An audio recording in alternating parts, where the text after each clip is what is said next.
Ladies and gentlemen, please welcome two-time Tony Award-nominated Broadway star, Laura Osnes.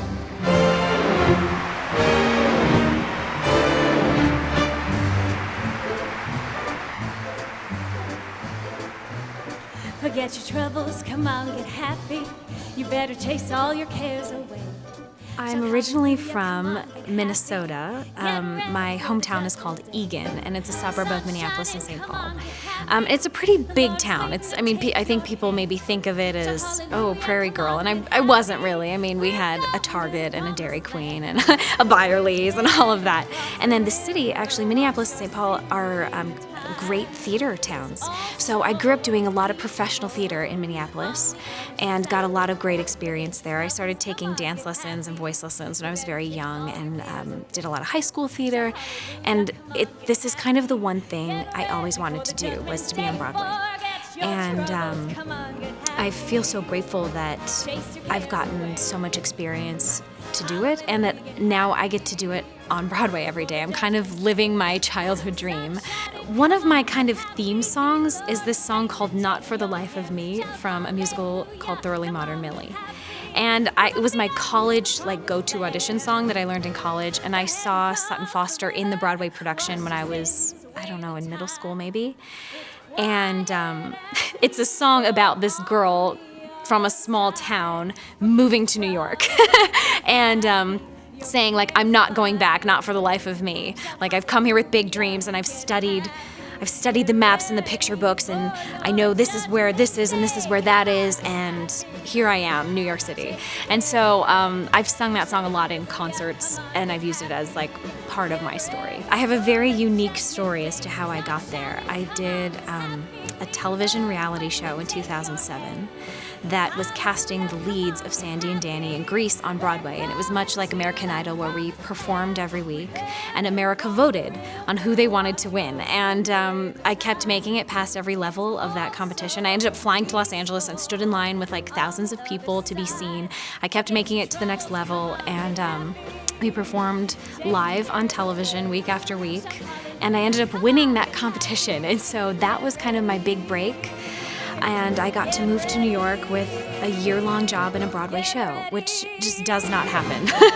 So that was a huge door that opened for me, and I'm so grateful for that. And then I got an agent midway through my year in Greece and started to just audition all the time for the next thing. I still felt like I had to kind of prove myself beyond being the reality show girl, if you know what I mean. And I was just blessed with the opportunity to take over the role of Nellie Forbush in South Pacific on Broadway. It was originated by Kelly O'Hara, who was pregnant, and so they needed an immediate replacement. And I'm actually 10 years younger than Kelly. I thought it was such a long shot. I had no hope of actually getting this role, and I was thrilled to get a call back. And then I had a third call back because I had to be approved by the Rodgers and Hammerstein estate. And then I had a fourth call back to read with Paolo Schott, who I would play opposite in the show. And then I ended up getting the call that I got the role, and I was floored. I was 23, taking over this coveted role in this prestigious show at Lincoln Center in New York City, and I feel like that's what really kind of legitimized me as being a Broadway performer. The Grease thing could have been luck for anybody, and then I feel like South Pacific really was okay, I'm here to stay, this is what I want to do. And I have been fortunate enough to do 3 Broadway shows after that, so 5 total. I have a very, very unique story, and I feel like there's no 5-step plan to follow. You have to follow your heart, and that's what I did, and fortunately it worked for me. As an actress, there are always roles that are kind of coming your way and opportunities that are being presented, and for the most part, I kind of audition for everything. I guess it's just good to get in the room, and even if you're not right for this, you might be right for the next project. I think every actor kind of has their line, and you learn that, and you learn where your boundaries are, and something that I might feel comfortable with, someone else might never feel comfortable with, and vice versa. Things that I am I would never do that. I know a lot of other people would be that's fine. So I think it's knowing your own line and knowing what you feel comfortable with and what you feel peace about doing and not compromising it. I just think that's so important. I tell kids in those classes that I teach that no matter what, like, don't compromise who you are for a role. It's not worth it. And there have been a couple shows I've done that have kind of ridden that fine line. And I've had to just kind of be careful or talk to the director or be like, this is what I'm not comfortable with. And I've always been respected for that, actually. I've never once had a director be like, you're doing that or else you're fired.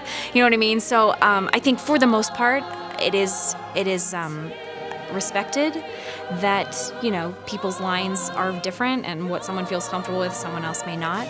But yeah, certain things I just haven't even auditioned for. I said I would never do that. I'm not going to waste anybody's time. And certain things I've been like, is there fudge room here? It kind of rides a line for me. What would you?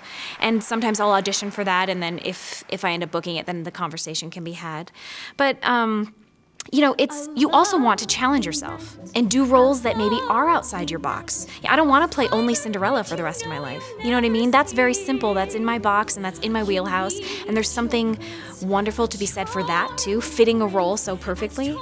But you also want to be challenged and not, grow as an actor and grow as a person and grow as a performer and keep exposing yourself to new things. So it's always that fine line of going, is this a good challenge for me or is this a challenge that, or just, like too far outside of me that I either wouldn't be proud of it or I wouldn't feel comfortable doing it. So it's good to always weigh that decision. Auditioning becomes part of the job, and you have to get used to it. And you have to get used to most of the time not hearing anything. So you prepare for your audition, and you do as best you can. And of course, as you're with the material, you start to envision yourself in the role. I mean, you have to become somewhat attached to it, or else I don't think you'll be invested in your audition. But after you walk out the door, you have to go, okay, it's not up to me now. I did the best I could, and if I hear something, great, and I'm expecting not to hear something. So then when you do, it's always like icing on the cake if you actually get a call back. But you've learned to kind of, it's part of the business, and you kind of have to get used to that waiting game and that getting close game, and maybe you still won't get it.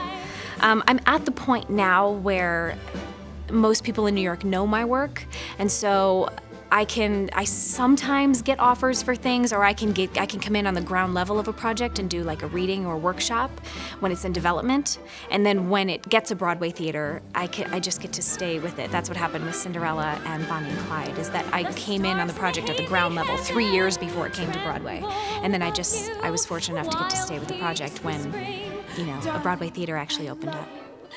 I have a few more concerts lined up for the rest of the summer, some in New York and some kind of across the country.